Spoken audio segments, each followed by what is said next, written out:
आप सभी को नमस्कार।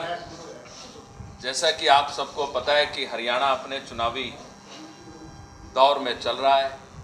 सभी राजनीतिक दल जनता से संपर्क साध रहे हैं।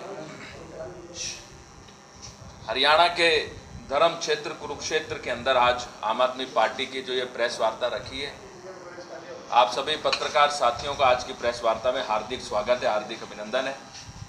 आज की प्रेस वार्ता थानेसर विधानसभा के अंदर आम आदमी पार्टी के हमारे जिला के अध्यक्ष डॉक्टर विशाल कुब्बड़ जी हमारे साथ हैं। आम आदमी पार्टी थानेसर विधानसभा से हमारे प्रत्याशी कृष्ण बजाज जी की सुपुत्री गौरी बजाज जी हमारे साथ हैं। आम आदमी पार्टी के हमारे थानेसर के वार्ड 15 के अध्यक्ष एडवोकेट दिनेश सांगर जी हमारे साथ हैं। आम आदमी पार्टी के हमारे साथी और थानेसर विधानसभा के हमारे मजबूत नेता कृष्ण हतीरा जी हमारे बीच में मौजूद हैं और तमाम पत्रकार साथियों का हम स्वागत करते हैं। साथियों, आम आदमी पार्टी इस बार पूरी मजबूती के साथ हरियाणा विधानसभा का चुनाव थानेसर विधानसभा में भी लड़ रही है। जैसा कि आपको पता है, हरियाणा प्रदेश के अंदर तमाम राजनीतिक पार्टियों को, चाहे भारतीय जनता पार्टी हो, चाहे कांग्रेस पार्टी हो, चाहे इंडियन नेशनल लोकदल हो, चाहे अभी नई नवेली जो पार्टी थी जननायक जनता पार्टी, इन सभी राजनीतिक पार्टियों को हरियाणा के लोगों ने खूब प्यार दिया, खूब दुलार दिया, उनकी सरकारें बनवाई, उनके विधायक जितवाए, कांग्रेस पार्टी की सरकारें बनवाई, भारतीय जनता पार्टी की सरकारें बनवाई, इंडियन नेशनल लोकदल के नेता ओम प्रकाश चौटाला जी को 5 बार मुख्यमंत्री बनाया।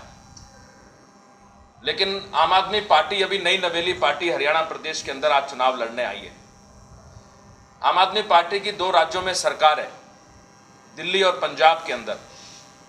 आज हम आप लोगों के माध्यम से एक बात कहना चाहते हैं कि और राजनीतिक पार्टियां जिनको हरियाणा प्रदेश के लोगों ने खूब समर्थन दिया, खूब प्यार दिया, उनकी सरकारें बनवाई, 2-2 बार सरकारें बनाई, वो पार्टियां अपने काम के नाम पर वोट मांगे तो ज्यादा अच्छा है। आम आदमी पार्टी हमेशा अपने काम के नाम पर वोट मांगती है। राष्ट्रीय अध्यक्ष अरविंद केजरीवाल जी, उन्होंने भी हमेशा अपने काम के नाम पर वोट मांगा और ये कहा है कि अगर हमने काम किया है तो हमें वोट देना। अरविंद केजरीवाल जी ने 5 गारंटियां हरियाणा प्रदेश के लिए, अपने परिवार के लोगों के लिए लॉन्च करी हैं। वो 5 गारंटियां आज हम आपको बताना चाहेंगे आपके चैनल के माध्यम से। पहली गारंटी 24 घंटे बिजली हरियाणा के अंदर आम आदमी पार्टी मुहैया कराएगी। आम आदमी पार्टी ने जब जन संवाद अभियान चलाए थे, आप लोगों को पता होगा, उस जन संवाद अभियान के तहत हम हरियाणा प्रदेश के लगभग 6,500 के करीब गांव के अंदर गए। उन गांव के अंदर गए तो वहां के लोगों ने बताया कि भारतीय जनता पार्टी के पहले वाले मुख्यमंत्री और भारतीय जनता पार्टी के अब वाले मुख्यमंत्री दावा करते हैं कि हम तकरीबन हरियाणा के 5,000 गांव में 24 घंटे बिजली मुहैया कराते हैं। हमें एक भी गांव ऐसा नहीं मिला कि जहां पर यह बताया गया हो कि 24 घंटे बिजली आती है। तो पहले दिन से ही हमें पता चल जाता है कि बिजली के हालात हरियाणा के अंदर कैसे हैं। अरविंद केजरीवाल जी ने गारंटी दी है, आम आदमी पार्टी की सरकार जिस दिन से हरियाणा में बनेगी उससे अगले घंटे से 24 घंटे बिजली मुफ्त और हरियाणा प्रदेश को 24 घंटे बिजली दी जाएगी। हमारी पहली गारंटी है। हमारी दूसरी गारंटी स्वास्थ्य को लेकर है। हरियाणा के स्वास्थ्य मंत्री बहुत बड़े बड़े दावे करते आए थे कि हमने हरियाणा की स्वास्थ्य व्यवस्था को बहुत अच्छा कर दिया, बहुत ठीक कर दिया।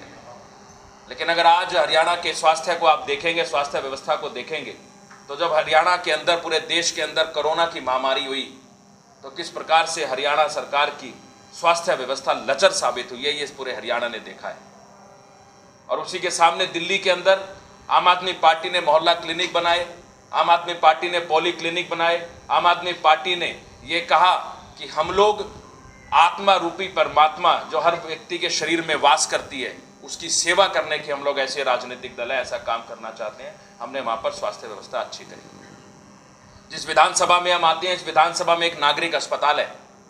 मौजूदा राज्य मंत्री इस पे अपनी पीठ थपथपाते हैं और आज भी मैं उनके भाषणों को सुन रहा था। वो कहते हैं कि मैंने 100 बेड का अस्पताल बना दिया है। अस्पताल तो आपने 100 बेड का बना दिया, बेड भी आपने उसके अंदर 100 रख दिए, लेकिन मरीजों की क्या हालत है ये आपको देखनी चाहिए।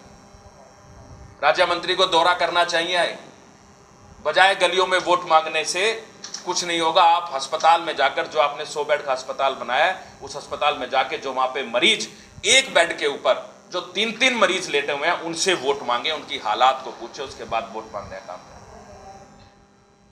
स्कूल व्यवस्था आप देख लीजिए किस प्रकार की कर रखी है।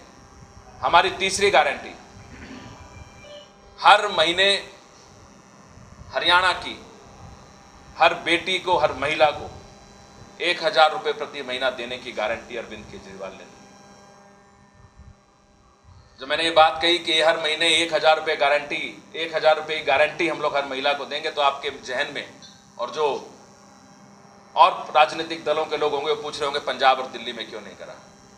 दिल्ली के अंदर किस प्रकार से हमारी सरकार के ऊपर दिन रात दिन मेहनत करके नरेंद्र मोदी जी अपने लोगों को भेजकर हमें किस प्रकार से प्रताड़ित कर रहे हैं। एलजी जैसा व्यक्ति बिठा रखा है जो हमारे हर सवाल के ऊपर अपना सवाल खड़ा कर देता है, हमारे अच्छे काम के ऊपर अपनी मोहर लगा देता है कि नहीं मैं इसको होने नहीं दूंगा। तो वो आप देख सकते हैं। पंजाब के अंदर भी हम बहुत जल्दी वो लागू करेंगे और हरियाणा प्रदेश के अंदर भी हम लोग इसको लागू करेंगे। ये अरविंद केजरीवाल जी की गारंटी है। हम लोगों ने एक गारंटी कार्ड भी लॉन्च कर रखा है। वो गारंटी कार्ड हम हरियाणा प्रदेश के हर व्यक्ति के पास लेकर जा रहे हैं। आप लोगों ने अभी तक तमाम राजनीतिक पार्टियों के देखा होगा कि ये मोदी की गारंटी है, ये फलाने की गारंटी है, ढिमकाने की गारंटी है, लेकिन कार्ड कोई नहीं देता है। एक आम आदमी जब अपने घर का पंखा खरीदने भी जाता है तो वो कहता है कि मेरे को गारंटी कार्ड दे दो ताकि पंखा खराब हो जाए तो मैं आपको क्लेम कर सकूं अपने कार्ड को दिखाकर। अरविंद केजरीवाल जी ने ये गारंटी कार्ड लॉन्च करा है हरियाणा प्रदेश के लोगों के लिए। इस गारंटी कार्ड को हम हरियाणा के लोगों पर, थानेसर के लोगों के बीच में हमारे कार्यकर्ता, हमारे प्रत्याशी लेकर जा रहे हैं। जो भी व्यक्ति इस कार्ड को बनवा रहा है उसको हम ये आश्वस्त करते हैं कि आपके बेटे हरियाणा के लाल अरविंद केजरीवाल ने आपको आश्वस्त किया है कि जिस दिन उसकी सरकार हरियाणा में बनेगी उस दिन से आपको जो ये 5 गारंटियां दी गई हैं, ये 5 की 5 गारंटियां हम आपको मोहरा कराने का काम करेंगे। साथियों, अब थानेसर विधानसभा की हम अंत में बात करेंगे, फिर आपके सवालों का जवाब देंगे।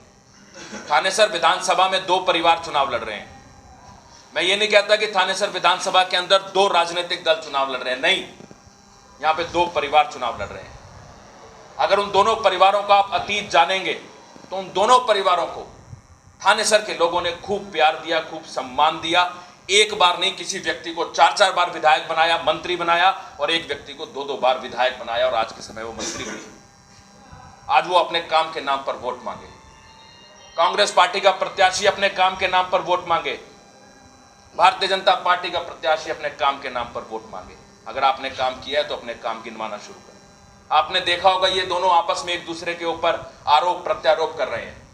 थानेसर की जनता को बलगलाने का काम करना बंद करें। दोनों के दोनों राजनीतिक दलों के प्रत्याशी अगर थानेसर के लिए काम किया है तो थानेसर की अदालत में आए, बैठे और बातचीत करें। आज आम आदमी पार्टी उनको खुले मंच पर उनको एक निमंत्रण देती है कि कांग्रेस पार्टी का कोई भी पार्टी या कोई भी साथी अपने 10 काम लेकर आए अपने अपने समय के और धरातल पे लाकर दिखाए कि थानेसर के लोगों के लिए उन्होंने क्या काम करा। एक साथी कहता है कि हमने सड़क बनवा दी है। आइए चलते हैं, आपको सड़क की हालात दिखाते हैं। वो कहते हैं कि हमने रेलवे रोड बना दिया। रेलवे रोड पे लगे फुहारों पे और रेलवे रोड पे लगे लाल पत्थरों की हालात अगर आपको बताने लगेंगे तो पत्थर भी आंसू बहाने लगेंगे। ऐसे हालात इन लोगों ने बना दिए। ब्रह्म सरोवर का चलता पानी कैसा है ये सभी जानते हैं। शर्त लगाएं, हमारे साथ दिखाएं ब्रह्म सरोवर का चलता पानी कैसा है। हमें यह कहा गया कि हम एलिवेटेड ट्रैक बना देंगे, हमारी ट्रेन ऊपर से चलेगी। नरेंद्र मोदी जी 2014 में भी आए थे, 19 में भी आए थे और अब 24 में आके चले गए, ट्रेन नहीं चली।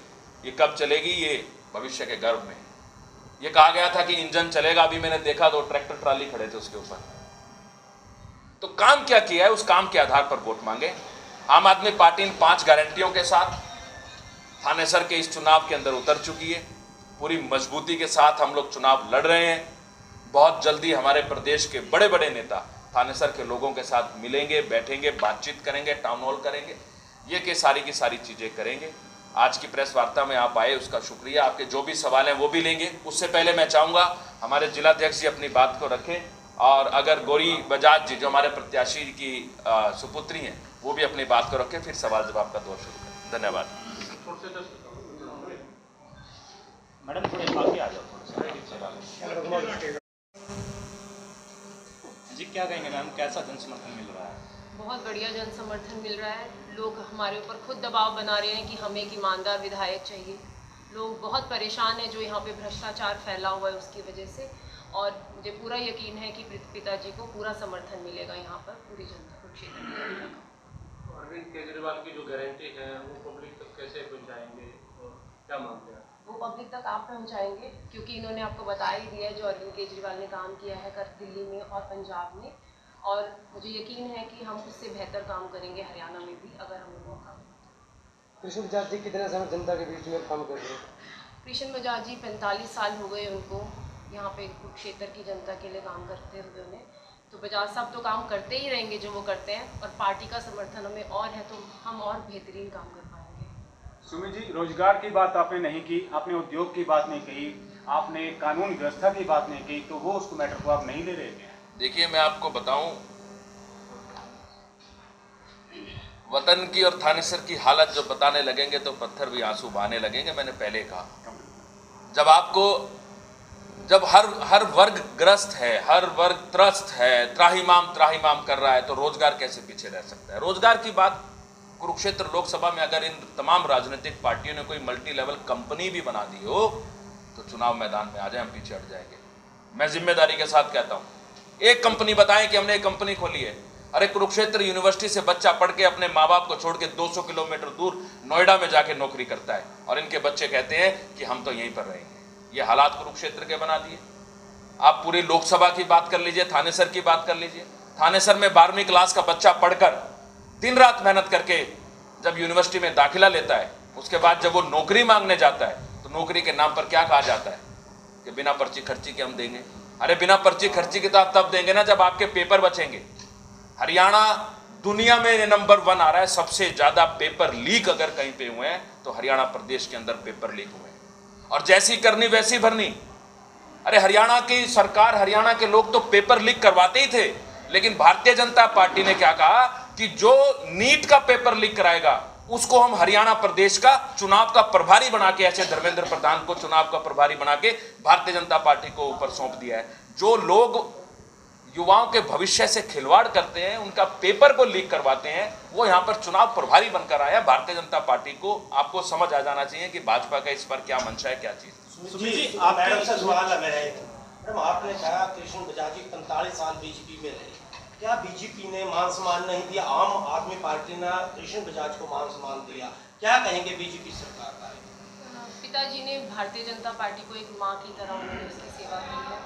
जब इस पार्टी में कोई भी नहीं था उस टाइम पे बजाज साहब को बोला कि आपने चुनाव लड़ना है, क्योंकि हमारे पास यहाँ एक कैंडिडेट नहीं है लड़ने के लिए। 2009 में सुषमा जी ने खुद बोला था पिताजी को चुनाव लड़ने के लिए, और पिताजी ने अपना कर्तव्य समझ के उसको अच्छे से निभाया।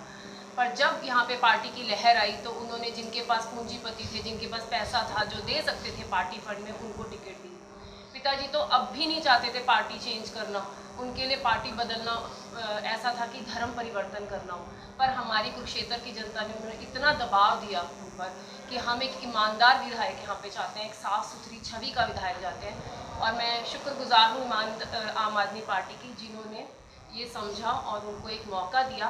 तो मैं उम्मीद करती हूँ कि हम जो हमें अपॉर्चुनिटी मिली है उसके ऊपर खरा उतरेंगे और ईमानदारी से आगे भी काम करते रहेंगे, क्योंकि उनका मेन मकसद ही यही है कि कुरुक्षेत्र को एक ऐसा विधायक देना जो आगे की पीढ़ियां याद रखें कि एक ऐसा व्यक्ति था जिसने सिर्फ लोगों की सेवा की थी और कोई पैसा नहीं था। सुमित जी, आपकी भी नाराजगी चल रही थी पार्टी से, क्या कहेंगे? इस्तीफा दिया था आपने। देखिए, जब परिवार बड़ा होता है तो बर्तन तो खड़कते रहते हैं, लेकिन हम ये बात कहते हैं कि हमारे परिवार में जो भी बर्तन खड़के, कुछ भी हो, हम लड़ेंगे भी, हम उलझेंगे भी, हम मनाएंगे भी, हम मानेंगे भी, लेकिन थानेसर की जनता का नुकसान नहीं होने देंगे। थानेसर की जनता को अरविंद केजरीवाल जी की जो 5 गारंटी है उसके लिए खड़े हैं और थानेसर की जनता की सेवा के लिए। दो पूर्व राज्य मंत्री आपके सामने, तो कैसे उनका किला भेद पाएंगे आप लोग? देखिए, राज्य मंत्री वो जन्म जन्मांतर नहीं है। राज्य मंत्री किसने बनाया? विधायक किसने बनाया? राजनीति में इस लेवल पे कौन लेके गया? आम आदमी लेके गया। आज आम आदमी त्रस्त है। आम आदमी के घर में ये भारतीय जनता पार्टी के लोग कहते हैं कि हमने 500 रुपये सिलेंडर कर दिया। मैं उन दोनों मंत्रियों से पूछना चाहता हूं कि मुझे एक ऐसे परिवार का नाम बताए राज्य मंत्री थानेसर विधानसभा में जिसको 500 रुपये का सिलेंडर मिला। मेरा स्पष्ट सवाल है, राज्य मंत्री मुझे एक बताएं, पड़ोस की विधानसभा से मुख्यमंत्री चुनाव लड़ रहे हैं, एक परिवार का, एक ऐसा परिवार का नाम बता दें जिसको 500 रुपए का सिलेंडर मिला हो। राज्य मंत्री जी तो यहाँ पे नगर निकाय के मंत्री हैं, उन्होंने बोला एनडीसी बंद करवा दी है। एक रजिस्ट्री मुझे पिछले 1 महीने की लेकर आए, कोई एक रजिस्ट्री जिसपे एनडीसी ना लगी हो। अरे आम आदमी ने आपको राज्य मंत्री बनाया, आम आदमी ने आपको विधायक बनाया, बदले में आपने उनको क्या दिया? बदले में आपने उनको बेरोजगारी दी, बदले में आपने उनके ऊपर लाठियां मरवाई। देश का भाग्य विधाता, देश का अन्नदाता किसान के ऊपर आप लोगों ने लाठियां मरवाई। आज किस मुंह से आप जाएंगे? आज थानेसर में किस मुंह से घूमेंगे आप? विपक्ष के नाम पर आम आदमी पार्टी ने दिन रात मेहनत करी है सड़कों के ऊपर। सड़कों के ऊपर हमारे कार्यकर्ताओं ने लाठियां खाई हैं, सड़कों के ऊपर काले झंडे दिखाए हैं इनकी कुरीतियों के खिलाफ। मुझे बताएं, जो उनके सामने दूसरे पूर्व राज्य मंत्री लड़ रहे हैं, उन्होंने कब झंडे दिखाए थे काले? कब मनोहर लाल खट्टर का विरोध किया? कब नायब सैनी का विरोध किया? कब नरेंद्र मोदी का विरोध किया? हमारे कार्यकर्ता, हमारे जिलाध्यक्ष ने जेल तक काटी है जब हमने पूछा था कि अगर आप गलियां नहीं बनवाओगे तो मुख्यमंत्री से पूछेंगे, जब उनको ज्योति सर और अमीन में आना था। आप बताओ, काम करेंगे नहीं? मुख्यमंत्री का लेकर काम एलएनजेपी हॉस्पिटल की बात की, आज डिस्ट्रिक्ट के अंदर एक एलएनजेपी हॉस्पिटल है, उसमें एक भी सज्जन नहीं है, क्या कहें? ये देखिए, ये नारा देते हैं नॉन स्टॉप हरियाणा। मैं ये कहता हूं कि हमारे को बड़ा गर्व होता था, हम सबने भी पढ़ा होगा, देशमा देश हरियाणा जिस दूध दही का खाना। लेकिन आज हरियाणा की हालात क्या हो गई है?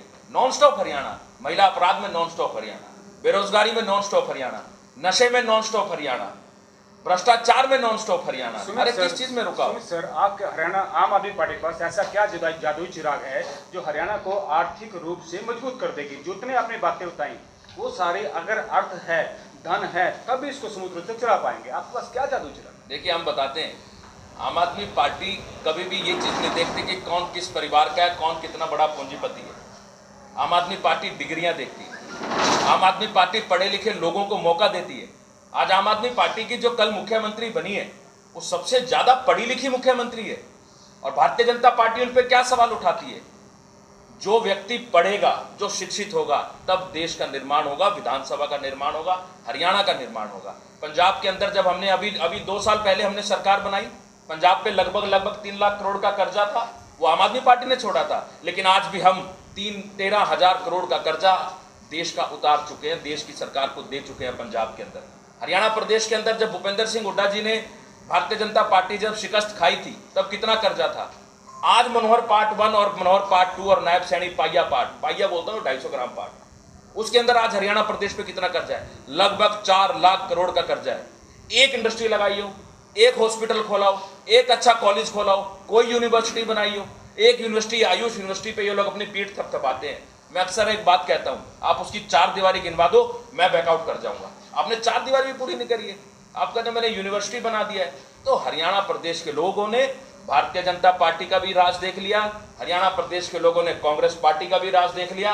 अब की बार हरियाणा प्रदेश के लोग अपने बेटे, अपने लाल अरविंद केजरीवाल के लिए बिल्कुल आतुर हैं। और आने वाली 5 अक्टूबर को हमारे 90 की 90 सीटों पर, और खासकर थानेसर विधानसभा के ऊपर झाड़ू का बटन चलाएंगे। ऐसी झाड़ू चलाएंगे कि ये जितने भी परिवारवाद के लोग हैं और ये जितने भी भ्रष्टाचार के लोग हैं, सबका सफाया। केजरीवाल जी आ रहे हैं कुरुक्षेत्र में या मुख्यमंत्री है? देखिए, अभी जैसे ही हमें पता चलेगा, जाहिर सी बात है, धर्म क्षेत्र कुरुक्षेत्र के अंदर जब पांडव और कौरवों की लड़ाई थी तो हमारे योद्धा आए थे, और हमें पूरी उम्मीद है कि शीर्ष नेतृत्व बहुत जल्द इस रणभूमि में आएगा। और ये तो हमारे तो प्रत्याशी का नाम भी कृष्ण है, और कृष्ण जी ने तो महाभारत का युद्ध लड़ा था, और अब की बार आम आदमी का युद्ध लड़ने आए हैं। युद्ध का मजा भी आएगा, जीतने का मजा भी आएगा। और मैं तो एक चीज अंत में कहूंगा, चाहे भाजपा ही हो, चाहे कांग्रेस पार्टी के लोग हों, हल्के में लेने की गलती मत करना, अपना अतीत जान लेना। दिल्ली में भी आप लोगों ने हल्के में लिया था, पंजाब में भी हल्के में लिया था, और अगर थानेसर कुरुक्षेत्र में हल्के पे लोगे तो कमर की पेटी बांध लो, मौसम बिगड़ जाएगा। लोकसभा में आप तो कांग्रेस के साथ मिलकर लड़े थे, तो अब कैसे आप कांग्रेस के वोट बैंक में सेंध मार पाएंगे? देखिए, मैं ये नहीं कहता कि हम लोग कांग्रेस से मिलकर लड़े थे। हिंदुस्तान के अंदर तानाशाह की एक सरकार बन चुकी थी, वो जब चाहे जैसे मर्जी चाहे जो मर्जी ले लेते थे। अरे आपने टैक्स बढ़ाया, आधी रात को पटाखे बजवा दिए जीएसटी के नाम पर, आपने किसी किसान से पूछा नहीं, आपने काले कानून आपने थोप दिए, आप कभी भी किसी से पूछते नहीं थे, तानाशाह कर रखे थे, अपनी सरकारी एजेंसियों का आप दुरुपयोग कर रहे थे। देश का सबसे ईमानदार व्यक्ति अरविंद केजरीवाल को बिना किसी सबूत के, बिना किसी गवाह के, बिना किसी वजह से उसको जेल में डाल दिया। उसकी सरकार को आप तोड़ना चाहते थे। देश के दूसरे नंबर की सबसे बड़ी पार्टी कांग्रेस पार्टी, आपने उसके खाते सीज करवा दिए। तो ये अघोषित आपातकाल था, और जब आपातकाल होता है तब राजनीतिक का कोई आधार नहीं रह जाता। अगर एक व्यक्ति गणतंत्र का नुकसान करेगा, जनतंत्र का नुकसान करेगा, राजतंत्र के ऊपर लेकर आएगा, तो जनता को बीड़ा उठाना पड़ेगा। उसी बिहाव पे तमाम राजनीतिक पार्टियों ने बीड़ा उठाया था। राजतंत्र को 400 पार की जगह 250 पार भी नहीं होने दिया था। और अब देखना, हरियाणा में पहले भी हाफ किया था और अब की बार बिल्कुल साफ करने का काम करेंगे। इंडिया गठबंधन के हमारे, आज भी हम कहते हैं, इंडिया गठबंधन के आज भी हिंदुस्तान की पंचायत में हमारे 5 साथी बैठे हैं। और कुरुक्षेत्र लोकसभा के अंदर इंडिया गठबंधन के प्रत्याशी और आम आदमी पार्टी के चुनाव पे चिन्ह पे चुनाव लड़ने वाले आदरणीय डॉक्टर सुशील कुमार गुप्ता जी को जो 5.25 लाख वोट मिली है, वो एक एक व्यक्ति ने डाली है। वो किसी पार्टी की वोट नहीं थी, वो व्यक्तियों की वोट थी, वो तानाशाह के खिलाफ की वोट थी। उस वोट को हम आज भी नतमस्तक होकर उनका धन्यवाद करते हैं। दोबारा मौका मिलेगा तो प्रधानमंत्री का क्या प्रभाव रहने वाला है, क्योंकि पहले जब आए थे तो लोकसभा की सीट जीते थे और विधानसभा में भी जीते, तो क्या प्रधानमंत्री अब कुछ असर रहने वाला है पहले की तरह? देखिए, कुरुक्षेत्र लोकसभा के अंदर मोदी जी आए और मोदी जी ने प्रभु मेरे आराध्य कृष्ण जी की मूर्ति किसके हाथ से ली, जिनको वो क्या कहते थे कि ये तो कहीं ना कहीं स्कैम के अंदर हैं। उन्होंने खूब तालियां बटोरी थी, बातचीत करी थी। तो इससे साफ जाहिर हो गया है, नरेंद्र मोदी जी जिसके बारे में कहते हैं, ना वो कहते हैं ना वो सुनते हैं, वो कुछ भी नहीं करते हैं। इससे साफ जाहिर होता है, मोदी जी आए थे, भाषण लेकर आए थे, भाषण पढ़ के चले गए, ना काम किया ना धाम किया। कुरुक्षेत्र के लोगों के लिए ना कुछ देकर गए, ना ही कुरुक्षेत्र के लोगों के लिए कोई बात करके गए। जितना हल्के में समझेंगे वो इन सबका गुरु है, क्योंकि उसके ऊपर आम आदमी का आशीर्वाद है। उसने तमाम राजनीतिक पार्टियों को ये सबक सिखाया है कि अगर आप जनता का काम नहीं करोगे तो आप सत्ता से बाहर हो जाओगे। ये लोग, भारतीय जनता पार्टी के लोग क्या कहते थे? ये कहते थे कि मुख्यमंत्री जेल में, इस्तीफा दो, इस्तीफा दो, इस्तीफा दो, इस्तीफा दो। क्यों दो इस्तीफा? क्या चाहते थे ये? जब मुख्यमंत्री जी जेल में थे, इन लोगों ने अपना लोटस ऑपरेशन चलाया, दिल्ली के अंदर, पंजाब के अंदर हमारे विधायकों को तोड़ने का काम करा, हमारे नेताओं को तोड़ने का काम करा। तो इससे साफ जाहिर होता है, भारतीय जनता पार्टी चाहती थी कि वो जेल में रहे और मुख्यमंत्री पद से इस्तीफा दे दे। लेकिन अरविंद केजरीवाल तुम्हारा गुरु है, भ्रष्टाचारियों का काल है, इसलिए वो अरविंद केजरीवाल है। बाहर आके उन्होंने बोला कि मैं अब जनता की अदालत में जाऊंगा और जनता की अदालत में जाकर जनता के बीच में जाऊंगा कि अगर आपको लगता है कि मैंने कोई घोटाला किया तो मुझे वोट मत देना। लेकिन हमारा पूर्ण विश्वास है, दिल्ली की जनता ने पिछली बार तो 62 दिए थे, अब की बार 70/70 देके अपने बेटे को दोबारा मुख्यमंत्री कुर्सी बैठाने का काम करेंगे। मुद्दे और कुछ है नहीं। मैंने आपको एक बार पहले प्रेस कॉन्फ्रेंस में कहा था, जो मेरा विजन है मैं आपको बाद में बतलाऊंगा। हुआ क्या है यहाँ पे पिछले 10 साल के अंदर, आप ये मुझे बता दीजिए। सबसे जो मुख्य मुद्दा मैं आपको होता था कह दूँगा, बेरोजगारी है। उससे ऊपर यहाँ कुछ हो नहीं सकता। यहाँ तो लोगों के पास जीविका भी नहीं है, रोजगार तो बहुत दूर की बात है। जीविका आप समझते हो क्या है? जो हमारे खाने के लिए आवश्यक है वो भी नहीं है। सबसे मुख्य मुद्दा रोजगार है। अगर रोजगार यहाँ हल हो गया तो 90% अपने आप हर चीज़ हल हो जाएगी। अगर यहाँ पे लोगों को रोजगार मिल गया, जो नशे के अंदर हमारे बच्चे जा रहे हैं वो नशे में नहीं जाएंगे, क्योंकि उनको जब काम होगा तो इधर उधर नहीं भटकेंगे। 5,000 करोड़ रुपए का विकास किया गया है कुरुक्षेत्र में। 5,000 करोड़ रुपए का विकास लगातार मंत्री जी कह रहे हैं, तो ऐसे में क्या, कितनी सच्चाई है? 5,000 विकास, आप क्या 5,000 करोड़ को कम समझते हो? 5,000 कह रहे हो, 5,000 करोड़ बोल रहे हो? 5,000 करोड़ करोड़ बोलिए ना। 5,000 करोड़ अमाउंट हुआ करता है। आप भी पीछे की सड़क देख रहे हो, इसको बनते हुए 4 साल लगाए थे। उसके अंदर एक विकास जरूर हो गया था, जो यहाँ के दुकानदार थे उनका व्यापार खत्म हो गया था। जब 4 साल किसी के आगे कोई सड़क बनती रहेगी तो क्या होगा? उनके जो ग्राहक है वो टूट जाएंगे, जो उन्हें किसी से पैसा लेना था वो खत्म हो जाएगा। इसी प्रकार एक पल्ली रेलवे रोड बनी थी, उसके अंदर भी इन्होंने 6 साल लगा दिए थे। उस 6 साल के अंदर क्या हुआ? वहाँ के लोगों का व्यापार खत्म हो गया। यहाँ पहले ही व्यापार बहुत कम था। जब भी कोई नेता आता है तो सड़कों की लीपापोती की जाती है, क्या कारण है सर? लीपापोती गाँव की है।